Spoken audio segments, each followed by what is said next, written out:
Lately, I've been really indulging in this phenomenon of kind of dating yourself and being the main character. Now, I'm not saying that you have to be the main character, blah, blah, blah, but at the end of the day, if we think about it very, very literally, we are the main character in our own lives. We need to look after the main character, take care of the main character in order for everything to kind of settle into place. So I've been really indulging in this main character energy and I'm really enjoying it. I'm really enjoying kind of romanticizing my life and enjoying like being on my own for the first time ever. And I'm really proud of the steps that I'm taking, kind of indulging in time on my own, but not seeing it as being alone, lonely, or anything like that. Actually just enjoying time with me, because realistically, I don't hate myself anymore. I guess that's the fundamental. I just don't hate myself anymore. I enjoy my own company. I thought let's have a little chat about dating ourselves, because realistically, we are the main character in our own story. Now, starting from the bottom, what do I mean when I say date yourself? It doesn't matter if you have a partner or not. It's treating yourself with the same love, intention, excitement that you would your partner. It's throwing all that energy that you have to give to someone else into yourself. Because at the end of the day, although some of you may have lovely partners, if you put the energy and love that you have to give in a romantic relationship to yourself, you can really see some benefits from that. Even if you're just doing it for like one night, a kind of self-care night or something like that. I think a lot of the time people who spend a lot of time on their own, enjoy solitude, that sort of thing, are looked down on a little bit, which is kind of savage, because at the end of the day, we should really love ourselves first before being partnered. However, it is so key to be able to enjoy your own space and be by yourself and be happy by yourself. I mean, personally, I have a lot of love and energy to give in a relationship, but I'm in my selfish era. I'm feeling very selfish at the moment, and I am not giving that energy or time or commitment away, because I think I've got so much self-growth to do, so much to achieve, that I'm kind of just keeping my energy to myself. So all of my energy at the moment is going on me and very close friends and family that I love, which means I've been really indulging in this whole dating yourself, romanticizing your life theory. Some people might say, oh, she looks so lonely. She's so alone. And like, I would have looked at myself a few months ago and thought, she must feel lonely, surely. I always thought that being alone equated to loneliness, but actually it doesn't. I was in a situation where I was hanging around with a guy and he made me feel so alone. So actually that is when I probably felt at my loneliest, when I was hanging out with that guy, because I was quite alone. I didn't have kind of like the full life that I have now that I've given myself. And having come out of that bad situation, it's very clear to me that actually time alone is healing. And to be honest, it is a luxury, because I look around and I see so many people with their time consumed by lots and lots of different things, including partners, friends, work, etc. It is a luxury to be able to spend time on your own, to be able to spend your time and energy on yourself. Because if you're going about it with the right intention and a positive mindset, that time on your own can grow you so much. You can learn so much. You can gain so much from spending time by yourself. And I feel it really makes things clear in my mind what I want. It gives me a lot of clarity. Clarity, freedom, and having a healthy mind is definitely a luxury in this society. It's very difficult for people to find the time to prioritize their own heads. I think where people put so much emphasis on relationships, it's almost intimidating to them to come across someone that doesn't really subscribe to that mentality or isn't really that interested in that kind of thing. I'm much more productive, I make more money, I'm happier on my own. And I think so many people are so scared of being alone and can't picture themselves actually doing this, being alone, that it really scares the fuck out of them. Like, they can't actually conceptualize how their life could be at all fulfilled and happy if they're only relying on themselves. As well, why do you want to rely on other people? If you can do everything by yourself, if you've got to a point where you've got so much power on your own, you've built yourself up mentally, physically on your own, you can do things alone, you can be happy alone. That's the most powerful state to be in, because when you're relying on other people will always let you down, even if they don't intend to. Therefore, if you can just actually only ever rely fully on yourself, you're never going to let yourself down. So what is an average day in my life looking like right now with me as the main character? The key is for you to add beauty, intention, and pure, utter happiness and self-indulgence to your mundane routine. Obviously, we've all got things that we have to do. I have to work for probably 5 or 6 hours a day. So say I'm working 9 a.m. to 3 p.m., which is an average kind of work day for me. What I'll do is I start my day at about 5 a.m. I wake up, and I wake up just for me, no one else. I like to get up and be by myself, do my own thing in the morning. I like to be able to get around town and do what I want to do on my own terms. So I get up about 5 a.m, I walk the dogs, get my steps in, which is something that I want to do for me, hit my fitness goals, come home, have some protein-based breakfast before the gym so that I can fuel my body and have the best workout possible. Then I get to the gym.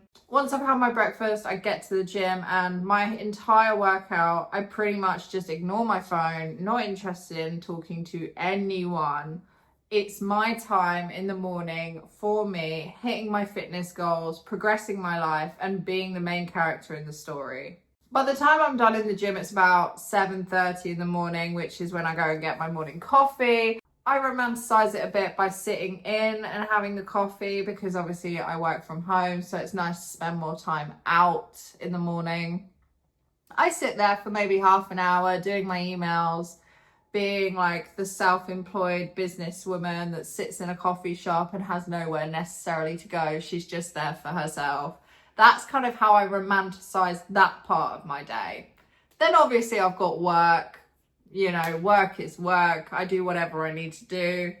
And then in the evening, again, that's my time. It's all about me. I'm the main character. So I just slow down my day a bit. I kind of intentionally make sure that I talk to whoever I want to talk to, whoever I want to catch up with. I do things in my afternoon very much for me. I eat the right food. I indulge in maybe a little bit more exercise, get my steps in for the day, take the girls out, that sort of thing. But it's very much, my afternoon is nice and slow, relaxed, and that's because that is how I like my day. That's not necessarily how you should have your day, but the point is, my day starts nice and busy and intense and fun, all about me, main character energy, and then slows down and tapers down to a nice kind of calm, relaxed state. And then I'm normally in bed at like 9 or 10, which is what I want to do. I have always enjoyed this kind of flow of day. Therefore, in my main character energy, where I am focusing on myself and not anyone else, I am doing exactly what I want to do with my day. As well, it's all about being present for what you're doing. Everything you do has to kind of have that intention. Either an intention of self-care, like needing to rest, needing to prioritize something. Everything has to have a clear intention or reason, has to be about you. Focus your life around yourself as the main character. And literally the entire dating yourself as concept, it can be so simple. Realistically, the part of my day where I date myself, take myself out, is going for a coffee. And I do that every day. And every day I'm taking myself on a date. Now, it's not like that coffee is the only thing that I do, obviously. I do a lot more for myself and with myself, but that is the fundamental baseline level. I give myself that every day. And then on top of that, sometimes I plan myself things, like plan myself shopping trips. Sometimes I want to go like slightly out of town and do something. Sometimes I take myself on a little weekend break. Literally, it could be anything. It doesn't have to be expensive. It can literally just be going to somewhere that you don't usually go because that's where you want to go, not dictated by anyone else. What I've noticed as well is once you started dating yourself, it's almost like you actually build this relationship with yourself. If you keep checking in on yourself, reassessing your boundaries and looking at what you're doing and seeing whether you're doing enough for you, whether you're happy in your environment, happy in the situations you're in, it allows you to really build yourself the life where you are the main character, you're having everything you want, and you're enjoying your life to the fullest. For example, as insane as it sounds, when is the last time you asked yourself, how am I feeling today? Every single morning, every single partner I've had, I would always go to them, how are you? How are you doing? How did you sleep? Something like that. And when I realised I have never ever sat down and actually thought about how am I doing, it seemed insane to me. Why do we not ask ourselves how we're doing? Fundamentally, you have to help yourself before you help other people. Check in with yourself more often.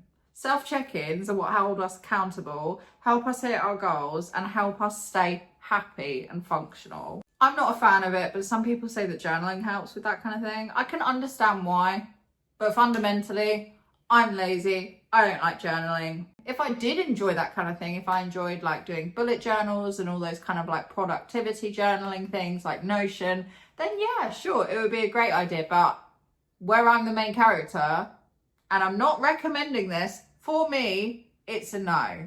There's loads of different ways that you can look into that help you hold yourself accountable, build a schedule, and schedule in self-dates and building a relationship with yourself. The biggest shift in my mentality since kind of focusing on myself, prioritizing myself, and giving myself the love and energy I should have, it's completely changed my relationships with other people in every single sense. Relationships with strangers, relationships with partners, relationships with family, everyone. The standards I have shifted so much since I started looking after myself and prioritizing myself. My entire dynamic with certain people as well has changed. I have a zero tolerance attitude for bullshit. If you are adding stress to my life, quite frankly, having really spent some time with myself, I don't want it. Personally, I prioritize peace above anything else. So if my peace is disturbed, it's kind of become really easy for me to just cut people off. The standards I have been raised. I'm clearer on what I want out of life. I don't want certain things that I thought were what I should have. I thought I deserved a certain thing, but actually I deserve so much more and I want so much more, and I won't settle for less. I'm actually holding myself accountable as well. I'm not bullshitting myself. I'm not telling myself, oh no, it's okay, I'll change that later. I'll deal with that later. I'm actually holding myself accountable, doing what I want to do, prioritizing myself and looking after myself to the fullest. I have never been in a situation where I have been so well cared for in my life. And now it's all on me and I'm not relying on other people for gratification. I've suddenly reached this kind of peak level of happiness. So basically, treat yourself like the main character and you'll get the life that you want. Is basically what I'm saying. That's my observation on the topic. I hope you enjoyed today's podcast. Of course, if you've got any experiences to share, leave them in the comments. If you're listening on Spotify, I would really appreciate you rating the podcast 5 stars. You can keep up with me on social media. I'm It's Miss Valley on everything, and I will see you next Wednesday.